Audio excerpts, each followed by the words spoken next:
Page 51, Flight Planning.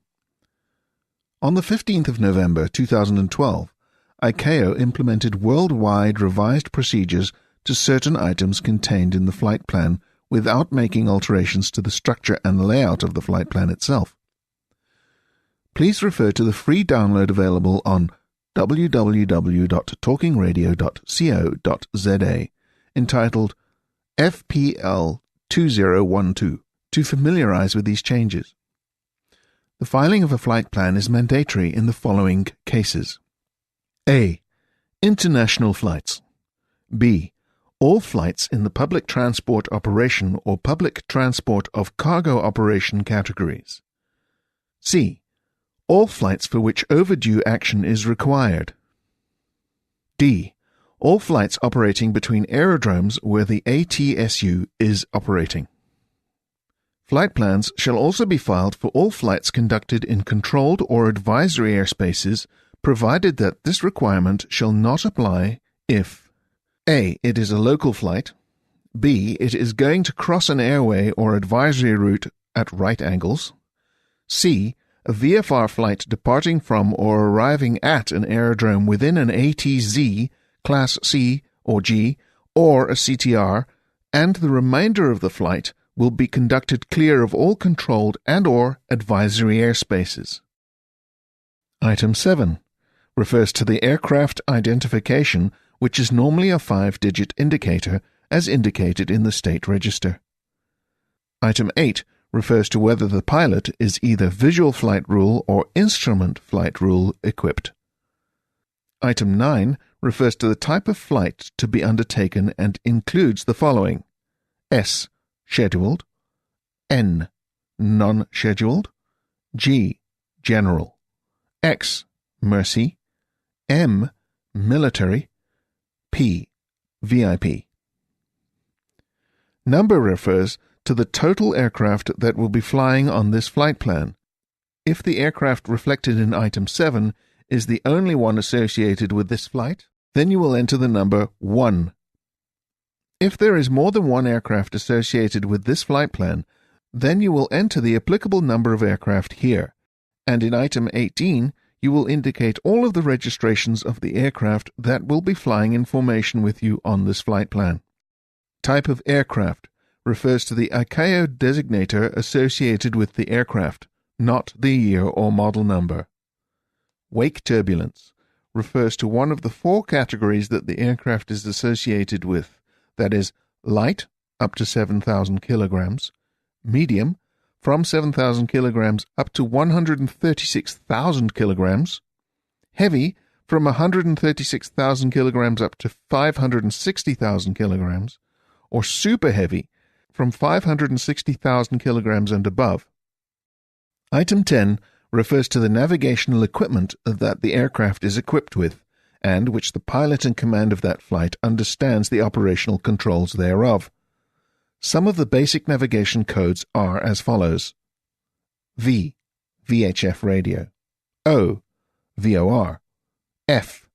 ADF, L. ILS, C. Mode C transponder, N. NIL transponder, S. Standard equipment. Note that this indicator comprises of the following equipment on board, namely VHF radio, VOR, and ILS. Departure aerodrome refers to the airfield that the aircraft is departing from. If it is a registered airfield, then it will be associated with an ICAO designator. If it is not a registered airfield, then it will be associated with the numeral ZZZZ in this column, and the position of the airfield will then be displayed in Item 18 of the flight plan by utilizing its geographical coordinates as the reference. Time refers to the planned departure time for this aircraft. Note that this time in the aviation context is calculated by using the Greenwich Mean Time as a reference in order to identify the universal time zone referred to as Zulu time.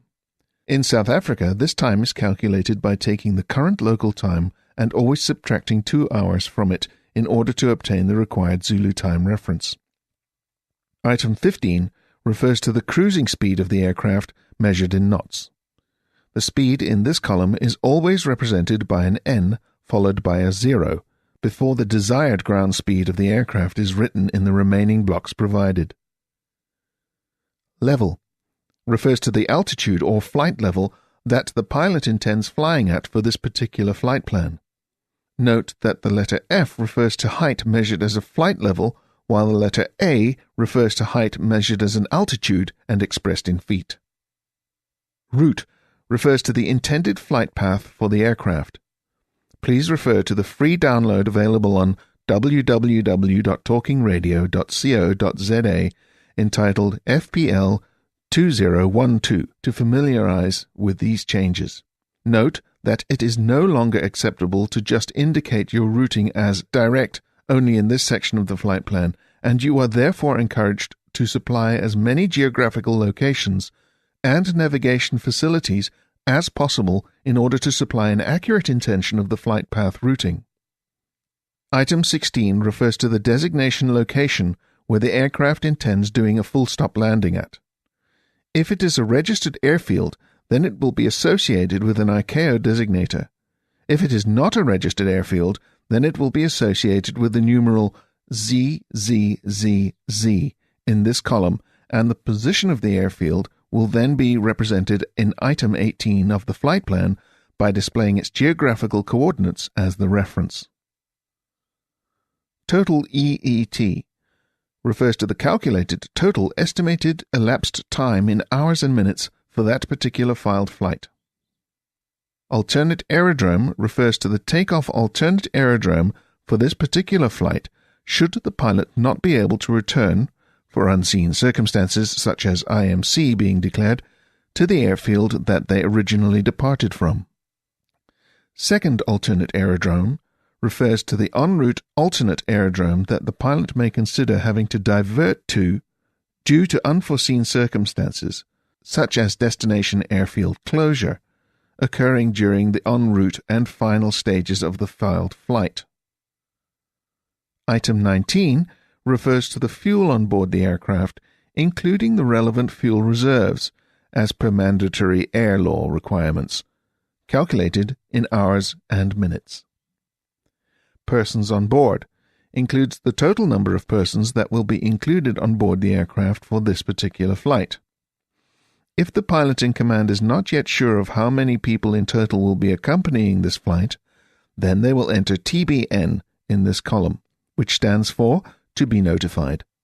This information would then be passed to ATC by the pilot on initial VHF contact. Emergency radio refers to any additional radios that are carried on board the aircraft in addition to those already mounted in the cockpit, such as VHF handheld radios. Survival equipment, jackets, and dinghies refers to that equipment carried on board an aircraft in order to comply with the regulations pertaining to laid-down procedures for flights operating in those types of conditions and environments. Aircraft color and markings refers to the colors displayed on an aircraft which makes it distinguishable, particularly when viewed from the air